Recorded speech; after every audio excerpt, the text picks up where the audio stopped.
Sistole, diástole 90-99, hipertensión esperado. Y cuando hablamos de hipertensión, de emergencia hipertensiva, tiene que haber disfunción orgánica, ¿cierto? La hipertensión esencial o primaria no tiene, nos preguntan, no tiene causa todavía conocida. Hay teorías. Y las teorías dicen, uno, una retención viciosa de sangre. Dos, un fracaso del sistema renal angiotensina aldosterona. Esas son teorías, no está demostrado a ciencia cierta que esa sea la causa. ¿Qué no se puede modificar en los pacientes que son hipertensos? Sus antecedentes familiares, papá, mamá hipertenso. Durante el envejecimiento, la presión arterial tiende a aumentar por la arteriosclerosis progresiva de los vasos sanguíneos. Y la resistencia a la insulina asociada a diabetes 2 está asociada a su vez al síndrome metabólico y también a la hipertensión arterial. ¿Cierto?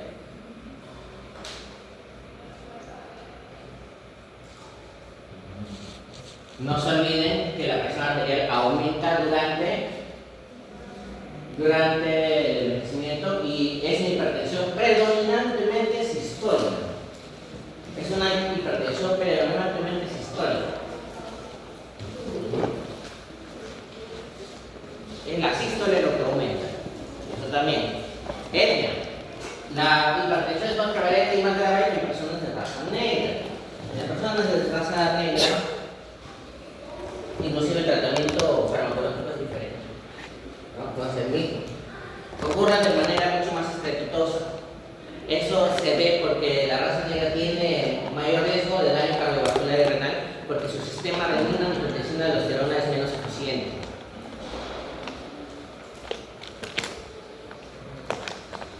Sus niveles de renina son más bajos que los caucásicos. Sensibilidad a la sal es común. Aumento de la presión arterial ante dietas altas en sodio. ¿Por qué creen que las personas de raza negra tienen una mayor sensibilidad a la sal y un nivel de renina más bajo? ¿La raza humana dónde apareció? Por primera vez. En África. Ya, en esas condiciones tan extremas, el ser humano tenía que retener sal y agua fácilmente, no soltarla, no orinarla ya, ¿no? A veces no hay agua, a veces hay agua, ¿no es cierto? Entonces esa es la razón, es simplemente el problema adaptativo, ¿no? El diagnóstico es idéntico, sin embargo, tiene que ser más agresivo el tratamiento.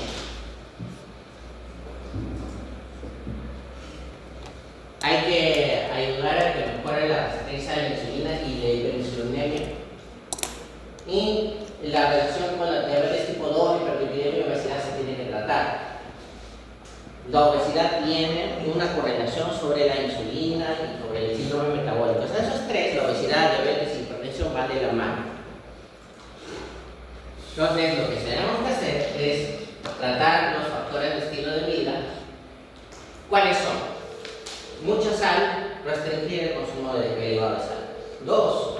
Consumir muchas calorías también, la obesidad también. 3. Evitar el consumo excesivo de alcohol. Y 4. La ingesta es insuficiente de potasio, por eso ha cambiado la moda, ahora hay sal marina, ¿no es cierto? La sal marina en realidad tiene más potasio que sodio, ¿no es cierto? Esa es la diferencia. El consumo elevado de sal es uno de los mecanismos que se plantea, que se postula que podría estar relacionado al aumento de la hipertensión en los seres humanos. Lo que nosotros tenemos, no se olviden que presión arterial es igual a gasto cardíaco por resistencia vascular sistémica, ¿no es cierto? Y el gasto cardíaco depende de frecuencia cardíaca por volumen sistólico. Y el volumen sistólico depende de la precarga y de la contractilidad. De esas dos cosas. Si la sal, a su vez, produce retención de agua, la precarga va a aumentar. Y por ende el volumen sistólico va a aumentar, el gasto cardíaco aumenta y la presión arterial aumenta. Bajo este pequeño y sencillo concepto que ustedes ya lo entienden gracias a todo lo que hablamos en las clases anteriores, hay una relación positiva entre más sal consumida y más presión arterial, ¿no es cierto? Entonces, mientras más sensible sea el paciente a la sal, ¿a qué se refiere sensible a la sal? Que fácilmente empieza a retener agua por el consumo de sal, y eso hace que aumente su recarga. Lo que se recomienda es que se debe consumir menos de 6 gramos por día. En Estados Unidos y Reino Unido más o menos son 9 gramos al día, pero mucho más, casi 150% aumentado el consumo de lo recomendado. Entonces hay dietas como dieta DASH, hay dietas keto, hay un montón de dietas que la dieta mediterránea, ¿no?, que tratan de evitar ese consumo excesivo de sal. La obesidad también relacionada con la hipertensión. Se dice que si tú pierdes 4.5 kilos, tienes riesgo disminuido de hacer hipertensión arterial. ¿Ya? Entonces, la que está más asociada es la obesidad central que otros tipos de obesidad. La grasa visceral está asociada a la resistencia a insulina, intolerancia a la glucosa, hipertensión y nefropatía crónica. Se dice que la leptina, que ustedes ya lo han comentado en licencia seminaria, que es la hormona del apetito, puede aumentar también el sistema nervioso simpático y aumentar la presión arterial, o sea, están de la mano. Ácidos grasos libres y el sistema renina-angiotensina-aldosterona también están asociados a este proceso de hipertensión. Entonces, mediante este mecanismo de la leptina se piensa que también la obesidad está relacionada a la hipertensión. ¿Cómo es que el consumo excesivo de alcohol está relacionado con la hipertensión? Se observa en tanto hombres y mujeres, y se recomienda solo una bebida al día para mujeres y 2 bebidas al día para hombres. Dicen eso, agarran pues un vaso de ese tamaño, ¿no? Y dicen, así una bebida, ¿no? No, tiene que ser una bebida de tamaño estándar, ¿no? 400 mililitros más o menos tiene un vasito, ¿no? Reducción del consumo puede normalizar la presión arterial. Se dice que ciertos, así como el sodio empeora, ¿no?, aumenta el riesgo de hipertensión, se dice que ciertos otros iones como el potasio, el calcio, el magnesio están relacionados con una protección de hacer riesgo de hipertensión. ¿Qué cosas tiene potasio más natural? Frutas y verduras, ¿no? Por ejemplo, el plátano, ¿no? Entonces generalmente son bajas de sodio y tienen bastante potasio. Entonces, dice que mientras más excretaban estos pacientitos potasio, o sea, más tenían potasio en el sistema, entonces su orina había más potasio, naturalmente. Entonces, había menor riesgo de hacer hipertensión. Entonces, eso sí es muy interesante. La apnea obstructiva del sueño está relacionada con la hipertensión. La apnea obstructiva del sueño es muy sencillo. Es una enfermedad en la cual uno, mientras está durmiendo, de repente deja de respirar.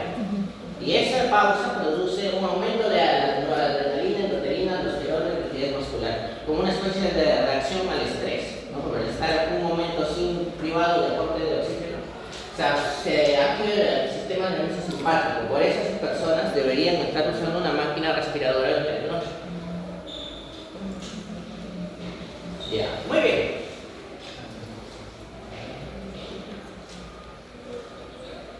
No se olviden, siempre cuando hablan de emergencia hipertensiva tienen que ver lesión de órganos blancos. Lamentablemente la hipertensión arterial es asintomática. ¿Y cuando aparecen síntomas? Ya cuando es demasiado tarde, cuando ya hay daño crónico permanente, o cuando tenemos una enfermedad aguda, como debut de una hipertensión arterial de años, una descompensación o una disfunción, ¿no? Entonces, el daño orgánico puede haber en qué órganos: los riñones, el corazón, ojos y vasos sanguíneos. Esos son los órganos que se afectan. En la parte del aparato cardiovascular, la hipertensión es el que está asociado a mayor riesgo para arteriosclerosis, que ustedes ya saben que produce cardiopatía coronaria, insuficiencia cardíaca con el tiempo, accidente cerebrovascular y enfermedad arterial periférica. Entonces, se dice que inclusive si tú tratas de hipertensión, disminuyes el riesgo de producir estas patologías más adelante. Entonces, las previenes.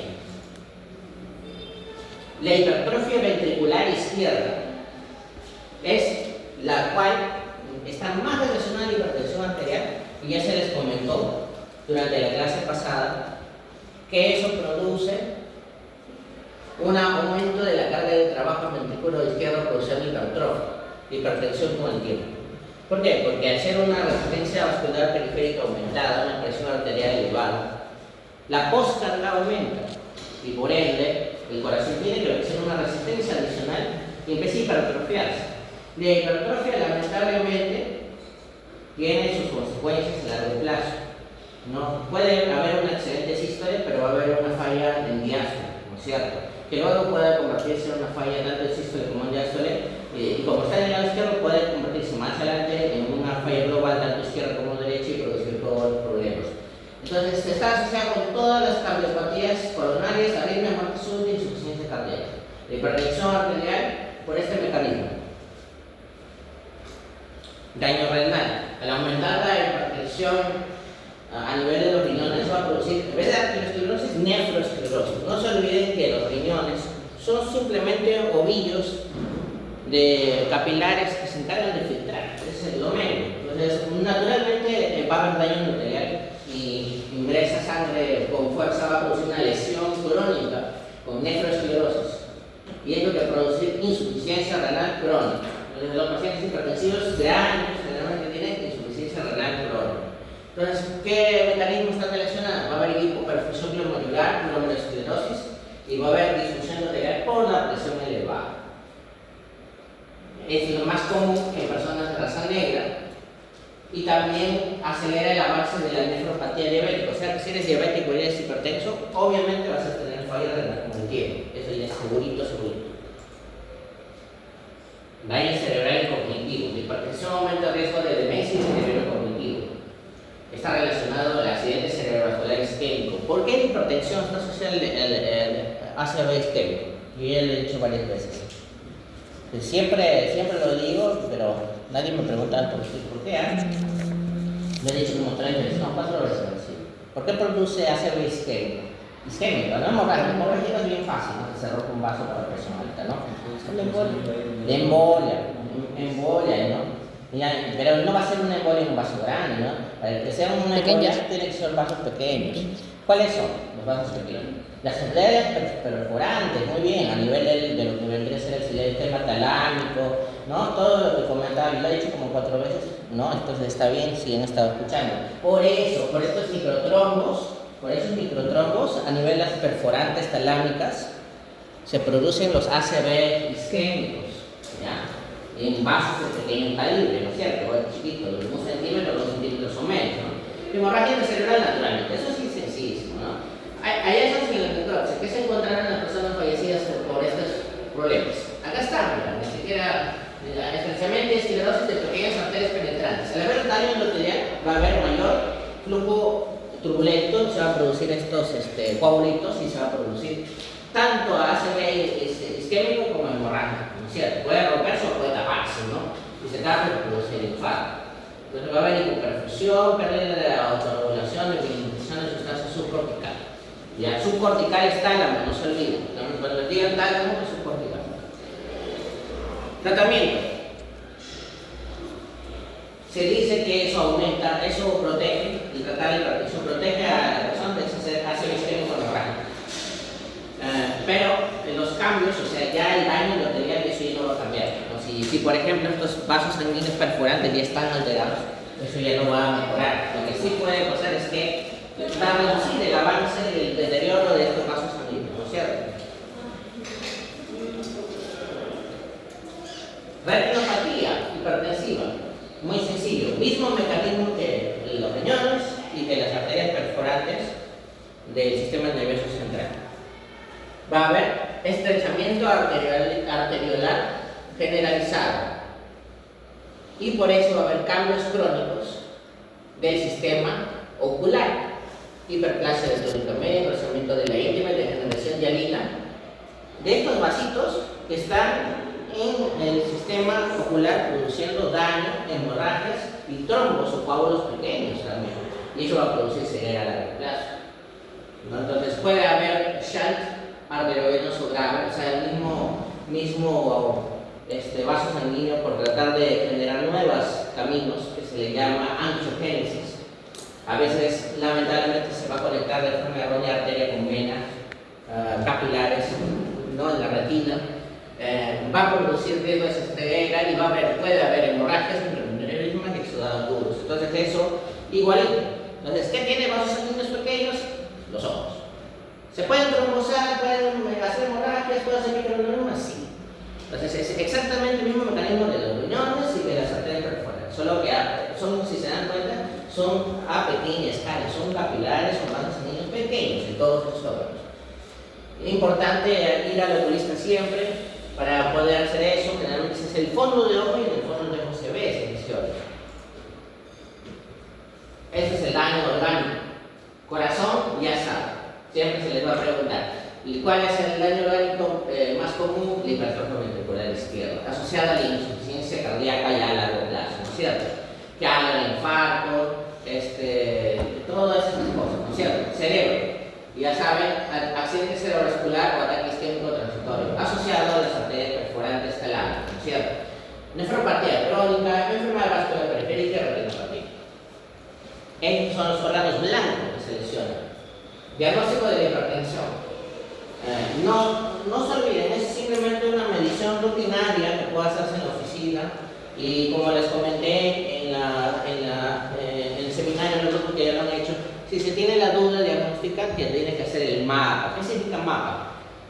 Medición de la presión arterial ambulatoria, ¿no es cierto?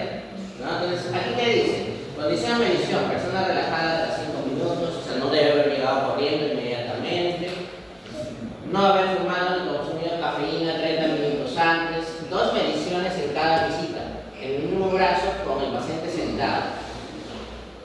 Si la diferencia de las primeras 2 lecturas es mayor a 5 minutos de mercurio, se le tiene que hacer otra vez medición de la presión arterial. Confirmación. Una es medir la presión en distintas ocasiones durante varios meses. Diagnóstico inmediato si los valores son extremadamente altos o sencillos. Naturalmente, por ejemplo, tú no le vas a pegar un mapa y le ves al paciente una vez la presión arterial tiene 170% y hecho se ve. Naturalmente es una emergencia, pero sí, ¿no es cierto? Entonces, confirmación basada en visita inicial, tras 1 o más visitas, 2 mediciones de presión arterial por visita. Entonces, lo que dice la JLC es que simplemente se le debe medir en varios meses haciendo el seguimiento al paciente, ¿no? La medición ambulatoria y doméstica puede ayudar a detectar y diagnosticar o descartar el síndrome de bata blanca. Es muy sencillo el síndrome de bata blanca. Que a los pacientes les dan sedatamento médico y se les sube la presión arterial, ¿no es cierto? ¿No? Entonces, evitar o descartar la hipotensión episódica y alteraciones en el perfil circadiano de la presión arterial. ¿Qué es el perfil circadiano de la presión arterial? Esto es muy importante, chicos. Durante la noche, la presión arterial baja. Sin embargo, las personas que no tienen esta bajada, o peor aún, les sube la presión durante la presión arterial, tienen peor pronóstico, tienen una hipertensión maligna, de difícil tratamiento y muy probablemente asociada a una enfermedad sistémica, es decir, una hipertensión arterial secundaria. Tal vez tienen un problema hormonal, ¿no? Tal vez tienen un problema en los riñones, tal vez están consumiendo un medicamento que se está subiendo la presión. Entonces, este cambio durante la mañana y de la noche indica mayor riesgo de enfermedades, especialmente se sospecha de que sea secundaria o una hipertensión grave. Cuando se pierde este cambio circadiano, ¿no es cierto? Siguiente. Objetivo de tratamiento es llegar a la presión de 140/90. Y si el paciente es renal o diabético, 130/80. Ese es el objetivo del tratamiento.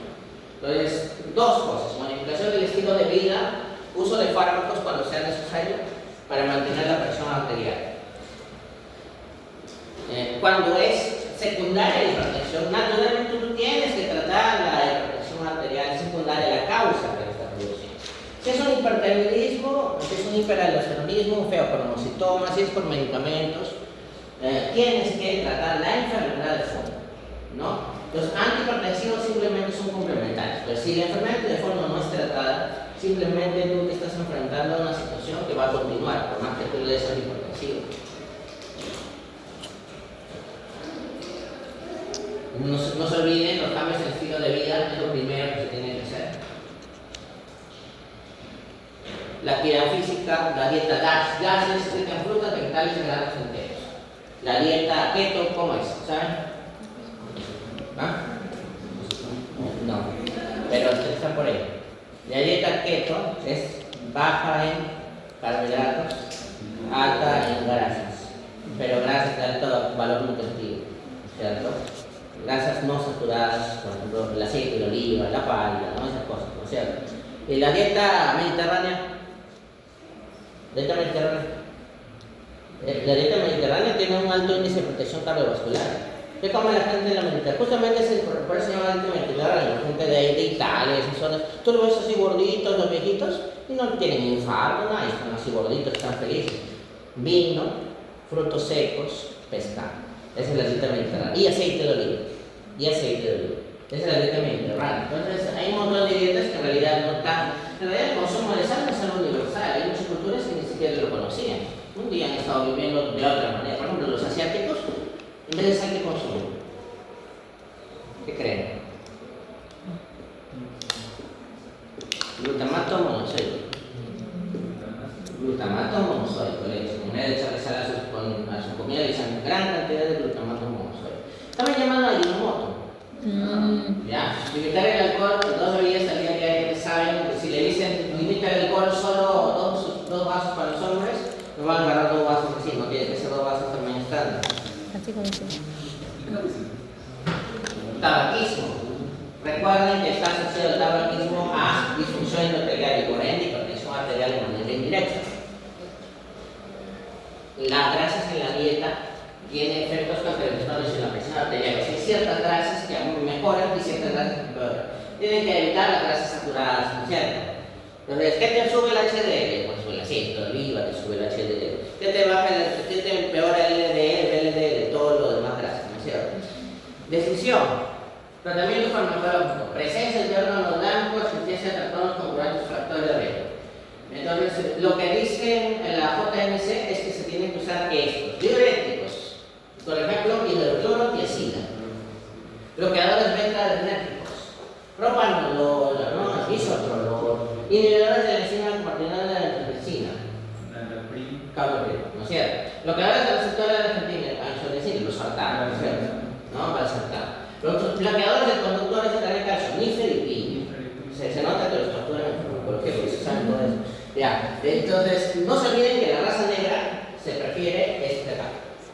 Y en todo lo demás es para la población, porque se sabe que la sensibilidad a la sal y todos los mecanismos relacionados al calcio son prevalentes en la raza negra. Entonces se utilizan más los bloqueadores de canales de calcio en la raza negra y el resto se puede usar de manera preferente en el resto de la población, ¿no? Entonces, generalmente lo que hacen cuando ustedes tienen sus postas, lo que van a tener más es en el abril, y los sartanes, lo que más van a tener a la mano, y por ahí su nifedipina. Ya, muy importante, es cierto que se van a topar con esta situación en la cual van a tener un paciente, no se olviden, esto es muy importante, que está hipertenso, pero tiene 200 sobre 100. No se les ocurra darle nifedipina y captopril de manera sublingual. Ya, porque en primer lugar no hay ningún nivel de evidencia que hable de que eso funcione y en segundo lugar, todo lo que sea vía oral o sublingual es impredecible, o sea, no sabe si le va a subir un poquito, si le va a bajar un poquito o le va a bajar toda la presión. Entonces, es muy, especialmente si está haciendo un ACV, alguna cosa, ya saben que bajar la presión de manera agresiva es perjudicial. Lo primero que tienen que hacer es colocar al paciente en un cuarto tranquilo, esperar que repose un rato, y si le dan alguna de esas pastillas que sea, si es que no hubiera otra cosa, por vía oral, pero la emergencia hipertensiva lo que dice que se tiene que hacer es dar antihipertensivos endovenosos, no vía oral, ¿ya? Endovenosos, y solo bajar un porcentaje nada más de esa presión, no bajar todo de golpe, porque eso hace daño también. Entonces, no se olviden que estos tratamientos para alguien que está estable, no para alguien que está con una emergencia hipertensiva. No, diuréticos, generalmente tenemos diuréticos tiacídicos, diuréticos de asa y antagonistas de la aldosterona. Sin embargo, se prefieren los diuréticos tiacídicos. Se dice que utilizar diuréticos de asa como la furosemida, la guía de manejo dice que más bien produce un efecto rebote, o sea, primero te baja la presión y luego te sube otra vez. Entonces no es tan buena idea darle furosemida a un paciente hipertenso, es peligroso. Entonces, ¿qué es lo que hacen? Disminuir la precarga al hacer que bote sangre y agua. cierto? Entonces puede bajar la presión arterial más o menos 10 puntitos. Son económicos porque pues hay furosemida, hay quesitos en cualquier parte. Bloqueadores beta-adrenérgicos van a disminuir el gasto cardíaco y por ende la presión arterial, ¿no es cierto? Al ser cronotrópicos negativos, ¿no es cierto? Beta-adrenérgicos y también algunos tienen propiedades vasodilatadoras, ¿no es cierto? Entonces están recomendados en pacientes que tengan enfermedad coronaria concurrente. Entonces llega un coronario de frente, bisoprolol, pero siempre empiecen con un cuarto o media tabletita, no de frente de un tableta entero. Y se tienen que ir viendo en la semana cómo van, ¿no es cierto? Bisoprolol es lo que generalmente se usa. Inhibidores de TIECA. Los TIECAs, como el captopril en la piel, actúan inhibiendo la conversión de angiotensina 1 en 2. Disminuyen la vasoconstricción, tienen menos riesgo de tos comparadas con otro tratamiento. Generalmente los sartán produce tos, ¿no? Algunos beta-glucanados también. Sin embargo, esto produce menos riesgo de tos. Pero eso es un efecto en realidad indeseado, no es una contraindicación nada más. Entonces, ¿a quién no se le da? En personas con estenosis de arteria renal, no se les debe dar. Pueden causar hiperpotasemia porque se inhibe la secreción de aldosterona. Bloqueadores de canales de calcio, como el nifedipino, inhiben el ingreso del calcio al músculo liso vascular y miocardio. Entonces van a disminuir el tono músculo liso vascular, van a disminuir el gasto cardíaco y la contractilidad. Tiene efectos tanto en las arterias como en las venas, y eso también va a producir cierta vasodilatación. Otros fármacos, los antiantagonistas del receptor alfa-adrenérgico, ¿cómo? ¿Cuál? Clonidina, muy bien, la clonidina. Agonistas alfa-2 adrenérgicos, como la clonidina, ¿no es cierto? Algunos disminuyen, inclusive tienen efectos sedantes, ¿cómo? ¿Cómo se llama? ¿Cómo se llama el sedante que es agonista alfa-2 adrenérgico? Dexmedetomidina, o también llamado Precedex. Es un antagonista, un agonista alfa-2 adrenérgico, produce hipotensión, pero también es un sedante. Se usa en UCI para intubar al paciente o para el sistema ventilador mecánico, se usa eso bastante, en la pandemia usaba. Así se compraban los familiares. Dexmedetomidina, Precedex. Vasodilatadores directos que relajan el músculo liso vascular, como por ejemplo los nitratos, ¿no? Ya saben, tienen que ser ajustados, no me puede dar el mismo tratamiento a todo el mundo, tiene que ser según cómo vaya la situación, efectos secundarios y obviamente lo más caro. No le vas a recetar a un paciente Candesartán, que está carísimo cada pastilla, que ni siquiera tiene CIS, ni siquiera tiene plata, en vez de darle los sartán, pues le vas a dar los sartán. ¿Cuánto está la pastilla? 50 céntimos, 20, no 20 céntimos. Entonces hay que ver más que todo el lado. Entonces, como pueden ver, en realidad es una clase sencilla. Gracias. Ya. A ver.